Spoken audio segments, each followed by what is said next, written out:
Bismillahirrahmanirrahim. Assalamualaikum warahmatullahi wabarakatuh. Jumpa lagi dengan IP Channel. Kali ini Ibu akan melanjutkan tentang materi majas. Yang kemarin yang telah diterangkan yaitu tentang majas perbandingan dan majas sindiran ya. Nah, di sini pada kali ini yaitu akan menjelaskan tentang majas pertentangan. Pada majas pertentangan di sini yaitu sama, yaitu tentang gaya bahasa seseorang yang disampaikan baik secara lisan maupun secara tulisan kepada orang lain, di mana isi ungkapannya itu adalah hanya kata kias saja, kata yang bukan sebenarnya. Dalam majas pertentangan di sini ada 4 macam. Yang pertama ada litotes, yang kedua ada paradoks, yang ketiga ada antitesis, dan yang keempat ada kontradiksi interminis ya. Kita bahas yang pertama, yaitu adalah litotes. Di sini litotes di sini suatu gaya bahasa yang diungkapkan seseorang yaitu untuk merendah ya gitu ya. Bukan merendahkan diri, tetapi maksudnya kata-katanya merendah di sini ya. Dalam kata-kata yang merendah di sini dalam kata litotes, contohnya yang sering kita temui ya di masyarakat atau kita pun mungkin pernah melakukan hal yang seperti ini. Contohnya, mohon maaf, rumahnya berantakan, padahal rumahnya sangat bersih di situ ya. Nah, ada juga mainlah ke gubuk kami. Nah, di kata gubuk di sini sebenarnya rumahnya bukan gubuk ya, tetapi rumahnya adalah sangat bagus atau rumah yang bagus. Tapi dia karena dia dalam penyampaiannya dengan gaya bahasa pertentangan di sini, maka dia ada pada litotes kondisinya ya, yaitu ungkapan merendah ya. Berikutnya adalah paradoks. Paradoks di sini adalah suatu gaya bahasa yang disampaikan kepada orang lain ya, baik secara lisan maupun tulisan. Di sini isinya mengenai situasi. Situasi di sini bertentangan dengan situasi aslinya di sini ya. Contohnya, aku merasa kesepian di tengah orang yang ramai. Di sini contohnya ada orang yang lagi hajatan atau lagi kumpulan Idul Fitri atau ya, lagi banyak orang, tetapi dia merasa sepi begitu ya. Nah, kata sepi di situ hatinya berarti dia punya masalah tersendiri di dalam hatinya, ada apa begitu ya, kok lagi orang ramai kok sepi. Nah, di sini ini hal yang semacam ini adalah contoh daripada paradoks ya.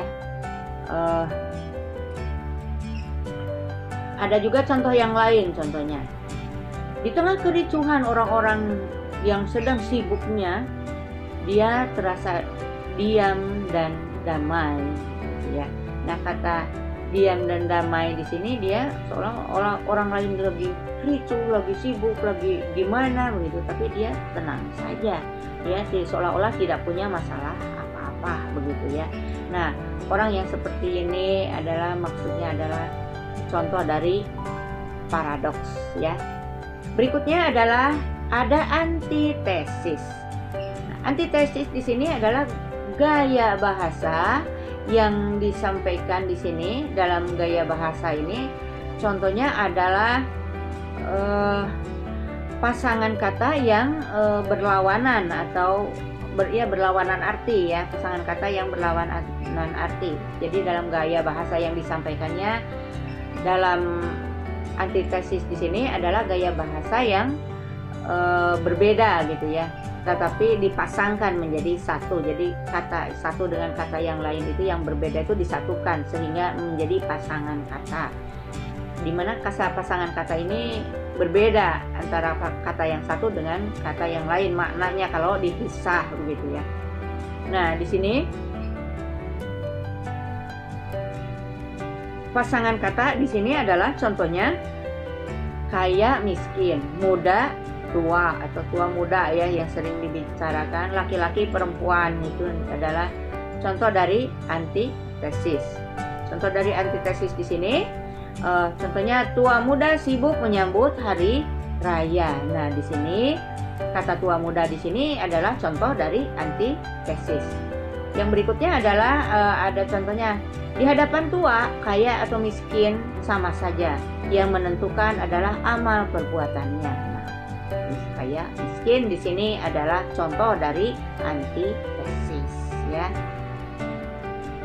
Selanjutnya ada kata kontradiksi interminis. Ini adalah macam majas pertentangan yang nomor 4, ya, yang terakhir, yaitu kontradiksi interminis. Nah, di sini dalam kontradiksi interminis itu adalah suatu ungkapan gaya bahasa yang menyangkal dari kata-kata yang sebelumnya, ya. Kalau yang sebelumnya berkata A, ternyata di dalam B, yang kelanjutannya adalah B, begitu ya. Yang di tengahnya disambungkan dengan kata sambung. Contohnya ada kata sambung kecuali, ada kata sambung setidaknya, dan ada juga kata sambung di sini hanya saja. Ini adalah termasuk ke dalam majas pertentangan. Contoh dalam kontradiksi interminis. Contoh dalam kalimatnya di sini, contohnya, kamu akan selalu kesiangan jika kamu tetap seperti ini, karena rumah kamu sangatlah jauh dari sekolah. Kecuali, nah di sini kata kecuali di sini, ya. Kecuali jika kamu berangkat lebih awal dari biasanya. Ini adalah contoh dari kontradiksi interminis. Contoh berikutnya, seragam ini tidak bagus. Jika disetrika, setidaknya kelihatan rapi. Demikianlah materi yang telah Ibu sampaikan pada materi pertentangan di sini, ya, majas pertentangan, di mana isinya ada 4 majas, yaitu kesimpulannya tentang litotes, paradoks, antitesis, dan kontradiksi interminis. Semoga materi ini dapat dipahami dan bermanfaat. Sekian dari Ibu, mohon maaf jika ada kata-kata yang salah. Wassalamualaikum warahmatullahi wabarakatuh.